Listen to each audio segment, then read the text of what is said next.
Dinasti dari mana? Tidak ada dinasti.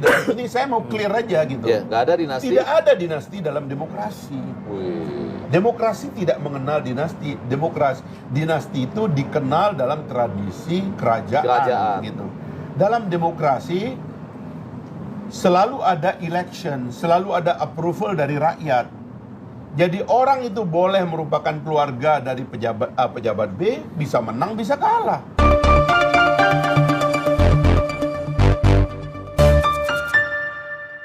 Ya, berjumpa lagi dengan Om Ben. Salam seger waras. Usai MK memutuskan batas usia capres-cawapres bisa di bawah 40 tahun. Asal sedang atau pernah menjabat kepala daerah. Membuat banyak pihak menyorot adanya keanehan di keputusan tersebut. Sebenarnya jangankan pengamat politik, hakim MK yang dissenting opinion, diantaranya nih, Bu Eni, Pak Saldi maupun Pak Arief, membeberkan berbagai keanehan atas keputusan itu. Bukan hanya kronologi sikap penggugat, proses penyidangan kasus keterlibatan hakim MK, termasuk alasannya yang diajukan. Sebagai bagian amar putusan ada kontradiksi. Memang pada hari Senin lalu, MK menyidangkan berbagai gugatan. Faktanya nih, 5 ditolak dan 1 diterima. Tapi penerimaan 1 gugatan ini, substansinya dugaan sengaja meloloskan Gibran, wali kota Solo, sebagai cawapres Koalisi Indonesia Maju. Beberapa gugatan yang ditolak misalnya, usia capres-cawapres di bawah 40 tahun. Usia capres-cawapres di bawah 40 tahun dengan pengalaman pemerintahan. Usia capres-cawapres bisa 25 tahun. Usia capres-cawapres bisa 21 tahun. Sementara yang diterima yakni gugatan capres-cawapres bisa di bawah 40 tahun, sedang dan atau pernah menjadi kepala daerah. Namun bagi Pak Fahri Hamzah, putusan MK tersebut tidak otomatis meneguhkan tudingan adanya politik dinasti. Dan masyarakat tahu, jika ketua MK dijabat Anwar Usman, yang notabene merupakan adik ipar dari presiden. Bagi Bang Fahri, tidak ada terminologi dinasti dalam demokrasi. Duh, Bang, ini loh. Memang kalau kata dinasti secara tekstual tidak ada. Tudingan itu kan bersifat sindiran. Kenapa dalam demokrasi ada dinasti? Gitu loh Bang maksudnya. Mengapa isu ini tidak muncul di Pilpres sebelumnya? Atau menggugat tidak mengajukan pada Pilpres yang lalu? Bukankah itu sebuah keanehan?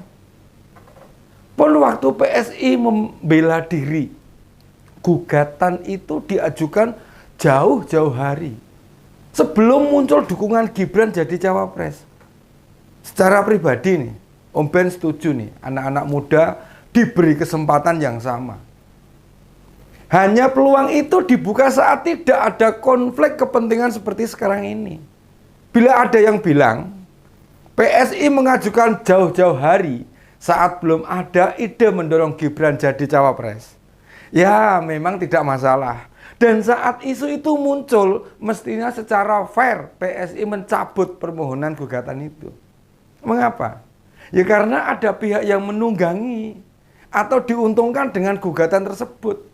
Yang juga mestinya kita soroti. Fakta beberapa gugatan sejenis yang diajukan dengan beberapa kriteria menjadikan gugatan seperti undian berhadiah gitu loh. Ada yang ajukan hanya batas usia 40 tahun. Ada yang ajukan batas minimal 25 tahun. Ada yang ajukan batas usia 21 tahun. Ada yang di bawah usia 40 tahun dengan pengalaman pemerintahan. Serta gugatan usia di bawah 40 tahun dengan pengalaman kepala daerah. Nih, banyaknya gugatan sejenis dalam ragam batasan terkesan seperti bagi tugas menjaga di beberapa sisi. Yang siapa tahu nih bakal dikabulkan MK. Dan ternyata benar. kailnya ada yang nyangkut umpan. Penyebutan politik dinasti. Sejatinya dimaksudkan agar anak-anak pejabat tidak memanfaatkan jabatan orang tuanya atau saudara yang lain. Benarkah? Jika Jokowi bukan presiden, maka Prabowo akan merayu wali kota Solo sebagai pendampingnya? Untuk nyari cawapres usia muda? Dan kebetulan masih kepala daerah. Bukankah ada Emil Dardak yang jadi Wagub Jatim? Ada pula Audi Jonaldi yang wakil gubernur Sumbar. Handin Tito Himawan yang Bupati Kediri. Dan masih banyak lagi itu. Jatuhnya pilihan Prabowo pada Gibran jelas menunjukkan faktor dinasti. Bukan faktor kemampuan, faktor elektabilitas, faktor rekam jejak, serta berbagai faktor lainnya. Memang benar mereka dipilih oleh rakyat. Dan tidak semua kepala daerah muda itu masih punya kekerabatan dengan pejabat negara lain. Bagi Bang Fahri, tidak semua anak pejabat juga mampu melewati ujian pilkada. Contohnya Pak, contohnya putri wakil presiden kalah loh di pemilihan wali kota Tangerang. Keponakannya Pak Yusuf Kala juga kalah di Makassar sana. Jika dia bertarung di pilkada atau pemilihan legislatif, memang sulit menyebut dengan politik dinasti. Mengapa? Yang diuntungkan beberapa orang. Misalnya nih, jumlah menteri kita ada 34 orang. Pejabat setingkat menteri lebih banyak. Dan anak-anak mereka mau bertarung di pilkada, hampir orang tidak masalah. Tidak masalah. Tapi anak presiden atau wakil presiden jelas menjadi sorotan. Karena presiden dan wakil presiden di Indonesia itu hanya dijabat oleh satu orang. Ditambah bila anak presiden atau wakil presiden jadi capres atau cawapres saat orang tua mereka masih menjabat. Benar bahwa keputusan MK kemarin membuktikan tidak ada lagi aturan yang melarang Gibran jadi cawapres Prabowo. Memang secara regulasi tidak ada lagi yang melarang. Ini soal etika, kesetiaan.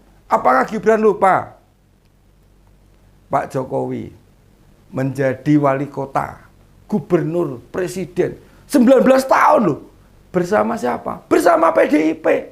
Lalu dia sendiri terpilih di wali kota Solo itu, menjadi wali kota itu dari mana? Dari PDIP. Iki nek orang winase sih ngendika kacang lali kulite ngene iki jenenge. Mengapa harus menjadi capresnya Prabowo?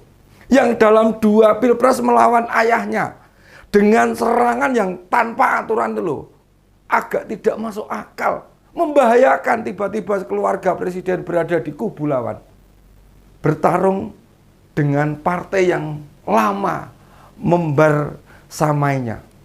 Jujurlah Pak Jokowi dan Mas Gibran, apa alasan kalian berada di sana? Apa yang salah partai sehingga dengan begitu saja kalian tinggalkan? Benarkah jabatan presiden atau wakil presiden membuat lupa diri? Atau bahkan justru mengingatkan betapa sulitnya hidup tanpa jabatan itu? Benarkah kalian mengajarkan pada kami makna sebuah ambisi? Arti tentang syahwat dan nikmat tiada tara jadi penguasa. Sampai kemarin masih banyak yang tidak percaya. Tidak sedikit yang ragu. Beberapa terlihat menyaksikan bila Gibran merapat ke Prabowo. Semua masih optimis dan percaya Gibran tidak bakal meninggalkan PDIP begitu saja. Bukankah semua sekarang makin jelas? Sudah dibuka. Apa sih yang tidak mungkin di politik? Saya paham. Banyak yang kecewa. Banyak yang marah. Banyak yang emosi. Namun melampiaskan emosi dan kemarahan tidak pada tempatnya bisa merugikan. Untuk saudaraku dimanapun berada, mari kita salurkan kemarahan kita pada waktu dan tempat yang pas, yaitu tanggal 14 Februari 2024 di TPS, tempat pemungutan suara Kita bareng-bareng pilih Ganjar Pranowo, bukan Prabowo Subianto. Demikian opini kali ini. Salam Sekir Waras.